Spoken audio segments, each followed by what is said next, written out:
So hi everyone, welcome back to another new video. So guys, finally इंजिनिअरिंगची provisional merit list ही आता declare झालेली आहे. Yes, तुम्ही आता ऑफिशियली तुमचे रँक्स चेक करू शकता. नक्की तुमच्या इंजिनिअरिंगमध्ये ॲडमिशन घेण्यासाठी तुमचे रँक्स नक्की किती आले. आता जर तुम्हाला प्रोव्हिजनल मेरिट लिस्ट चेक करायची असेल तर मी तुम्हाला डिस्क्रिप्शन बॉक्समध्ये एक लिंक प्रोव्हाइड केली आहे. त्या लिंकवर तुम्हाला क्लिक करायचं आहे. त्याच्यानंतर इकडे ह्या लिंकवर आल्यानंतर तुम्हाला तुमचा ॲप्लिकेशन ID आणि तुमची डेट ऑफ बर्थ एंटर करून तुम्हाला सबमिट करायचं आहे. एकदा तुम्ही सबमिट केलं तर अशा प्रकारे तुम्हाला प्रोव्हिजनल मेरिट लिस्ट तुमच्या स्क्रीनवरती दिसेल. आता ह्या प्रोव्हिजनल मेरिट लिस्टमध्ये सगळे तुमचे डिटेल्स दिलेले असतील. सगळे पर्सनल डिटेल्स जेवढं पण तुम्ही ॲप्लिकेशन फॉर्ममध्ये फिलअप केले होते हे सगळे तुम्हाला पर्सनल डिटेल्स ह्यामध्ये बघायला मिळतील. आता ही डमी प्रोव्हिजनल मेरिट लिस्ट आहे, एक डेमो पर्पजसाठी मी तुम्हाला दाखवतोय. तर ह्या इकडे सगळ्यात पहिले जेवढे पण तुमचे डिटेल्स आहेत ना हे सगळे तुम्हाला चेक करून घ्यायचे आहेत. ह्याच्यामध्ये छोटी जरी काही मिस्टेक असेल तर त्या रिगार्डिंग तुम्हाला ग्रीव्हन्सेस रेज करायचा आहे, नाहीतर तुमच्या ॲडमिशन प्रोसेसमध्ये तुम्हाला ह्याच्यावर प्रॉब्लेम होऊ शकतो. आता ह्या पॉईंटला ना काही मुलांचा इकडे डाऊट असेल की दादा माझ्या कॅटेगरीच्या समोर इथे हॅशटॅगचा सिम्बॉल आला आहे किंवा माझ्या डॉलरचा सिम्बॉल आला आहे, हे नक्की का आलं आहे.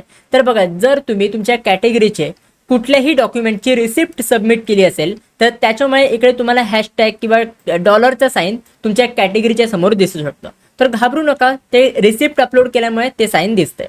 आता त्याच्यानंतर खाली तुम्हाला सगळे पर्सेंटाइल वगैरे दिलेले असतील. अगेन मी इकडे तुम्हाला रिमाइंडर देतोय, ही डमी प्रोव्हिजनल मेरिट लिस्ट आहे. एक रेफरन्स पर्पजसाठी तुम्हाला दाखवण्यासाठी ह्याच्यावरती डिटेल्स मी थोडेफार एडिट केलेले आहेत. आता इथे तुम्हाला खाली जर तुम्ही JEE अप्लाय केलं असेल तर JEE थ्रू पण तुम्हाला किती पर्सेंटाइल मिळाले हे तुम्हाला बघायला मिळेल. इकडे तुम्हाला क्वालिफिकेशन डिटेल्स दिलेले असतील. आता एक तुम्ही लक्षात घ्या, क्वालिफिकेशन डिटेल्समध्ये तुम्ही ऑलरेडी सगळे एलिजिबल आहात. सो इकडे तुम्हाला घाबरायचं नाही की दादा इथे एलिजिबिलिटी मार्क्स काही वेगळेच दाखवत आहेत, मी एलिजिबल आहे ना. घाबरू नका, तुम्ही एलिजिबल आहात. आता इकडे तुम्हाला खाली सगळे प्रोव्हिजनल मेरिट लिस्ट तुम्हाला बघायला मिळेल. नक्की तुमचे किती रँक्स आले आहेत हे सगळे तुम्हाला इथे बघायला मिळतील. इथे डमी लिस्ट आहे. अगेन मी रिमाइंडर देतोय, नाहीतर तुम्ही बोलाल की दादा मला एवढ्या पर्सेंटेजवर एवढे रँक मिळाले, तुझी लिस्ट दाखवतोय त्याच्यामध्ये एवढे कसे काय रँक मिळालेत. हे एडिटेड आहेत, रेफरन्स पर्पजसाठी दाखवतोय. सगळ्यात पहिले इकडे तुम्हाला स्टेट जनरल मेरिट नंबर दिलेला असेल and this is one of the most important rank. का इम्पॉर्टंट आहे हे मी तुम्हाला सांगेन. तर हा रँक तुम्हाला इथे चेक करून घ्यायचा आहे.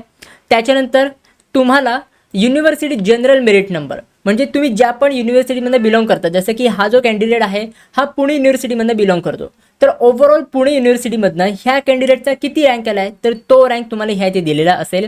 त्याच्यानंतर खाली तुम्हाला स्टेट कॅटेगरी मेरिट नंबर दिलेला असेल, म्हणजे ओव्हरऑल महाराष्ट्रामध्ये जेवढी पण मुलं तुमच्या कॅटेगरीमधनं बिलॉंग करतात, जसे की हा मुलगा OBCमध्ये आहे, सो महाराष्ट्रामधली जेवढी पण मुलं OBC कॅटेगरीमधनं बिलॉंग करत असतील त्या मुलांमधनं तुमचा किती रँक आला आहे तर हा रँक तुम्हाला ह्या इथे दिलेला असेल. त्याच्यानंतर युनिव्हर्सिटी कॅटेगरी मेरिट नंबर, तुमच्या होम युनिव्हर्सिटीमध्ये तुमच्या कॅटेगरीमधले असणारी जेवढी पण मुलं आहेत त्यांच्यामधनं तुमचं किती रँक आला आहे तर तो रँक तुम्हाला ह्या इथे दिलेला असेल. जर तुम्ही PWD कॅन्डिडेट असाल तर तुमचा PWDचा रँक दिलेला असेल की ओव्हरऑल महाराष्ट्रामधनं तुमचा किती रँक आला आहे. त्याच्यानंतर युनिव्हर्सिटी PWD मेरिट नंबर, म्हणजे तुमच्या युनिव्हर्सिटीमध्ये जेवढी पण पर्सन विथ डिसेबिलिटीची मुलं आहेत, जेवढ्या पण मुलांनी PWD थ्रू अप्लाय केलं आहे त्यांच्यामधनं तुमचं किती रँक आला आहे. जर तुम्ही TFWSला अप्लाय केलेला असेल तर TFWS मेरिट नंबर दिलेला असेल आणि ऑल इंडिया मेरिट नंबर. जर तुम्ही JEE थ्रू पण अप्लाय केलेला असेल ना तर तुम्हाला ऑल इंडिया मेरिट नंबर तुम्हाला ह्या इथे बघायला मिळेल. आता ह्या सगळ्या रँक्समधनं कुठला रँक तुमच्या ॲडमिशनसाठी यूज होणार आहे तर लक्षात घ्या, ह्या सगळ्या रँक्समधनं हा जो स्टेट जनरल मेरिट नंबर आहे हा मेरिट नंबर तुमच्या ॲडमिशनसाठी यूज होणार आहे. असं का, हे कॅटेगरीचे रँक नाही यूज होणार का? नाही. हे बघा, हा जो स्टेट जनरल मेरिट नंबर आहे हाच तुमच्या ॲडमिशनसाठी कन्सिडर केला जातो. जर तुम्ही ह्या इथे तुमची कट ऑफ लिस्ट जरी बघितलीत, ही लास्ट इयरची कट ऑफ लिस्ट आहे.